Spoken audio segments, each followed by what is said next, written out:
I'm writing a novel about total permanent world peace and prosperity, and I would like guidance from you.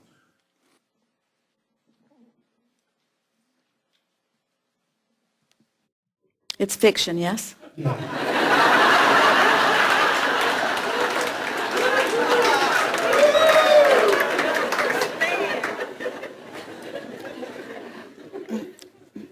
We are clever, but we didn't know we were that clever.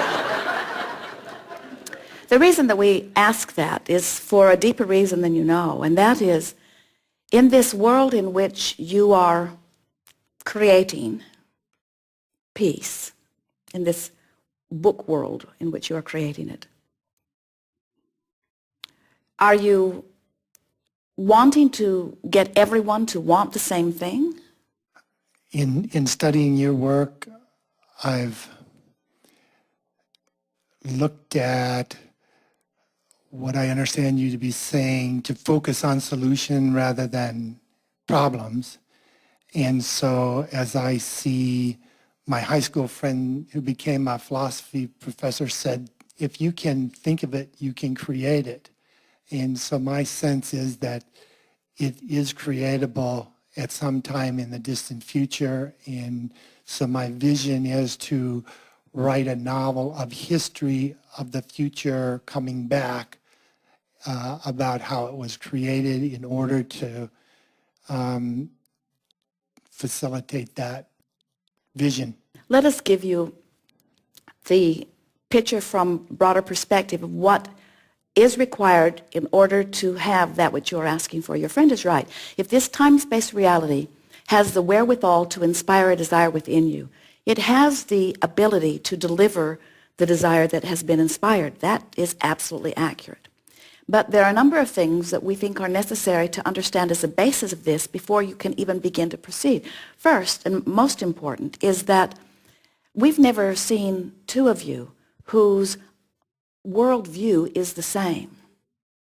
And so when you decide that this world that you are creating will be a world that is peaceful, what we think you're really saying is, it's a world made up of billions of individuals who have come to understand that they are extensions of source energy and that the larger part of them is calling them toward what they individually want.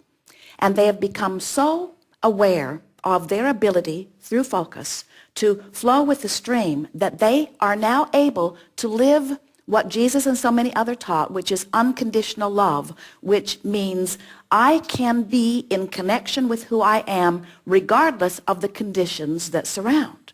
So as one, we've said to many of you that if you could understand that the way you feel in any moment, your alignment with source or not alignment with source is contingent only upon the vibration of your being in any moment, which means the thoughts that you are thinking in any moment.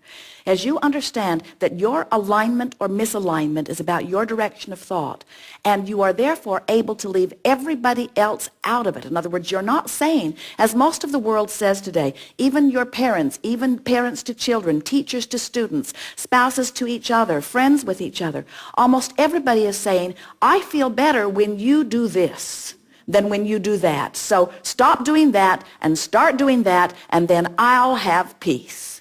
And we say, yeah, you'll have peace, but it's a very conditional peace. It's conditional upon somebody else doing something that they may or may not want to do. And when your peace or your happiness or your connection is contingent upon any other conditions having to be changed, now you're out of balance with the laws of the universe. So this world that you're describing really would be where we said to Esther when we were describing this to her early on, and she said, oh, Abraham, you don't expect me to tell this to the world. And we said, no, sweet girl, we're just telling you.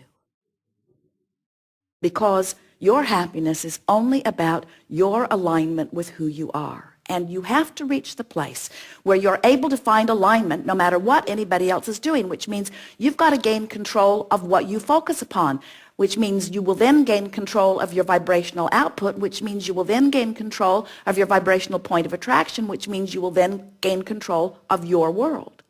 So If you want to then expand that out from one person to everybody on the planet, or to the place where the majority of the planet, or even the leaders of the planet, or even those that are the makers of the wars upon the planet, if you want to expand that out, then that would mean that each of them would have to come into that knowing that the way they feel, that their joy is contingent only upon something that they have utter control about. And as one after another, after another, after another lets go of the oars and goes with the flow and comes into alignment with who they are, now it is a cooperative world. Now it is a look at the advantages that we are offering to each other, rather than you are utilizing the resources that I need, therefore I need to destroy you so that I will have enough. The world as it exists today in the mind of human, for the most part, of course, there are exceptions, but the imbalance that you are feeling is that it is a shortage mentality. It is a lack mentality. It is that there is not enough, and therefore we must squabble over the resources of oil and of land and of love. And so as you begin to understand that if you could write your book from the standpoint of your quest for world peace, and how much you wanted it, and how hard you worked at it.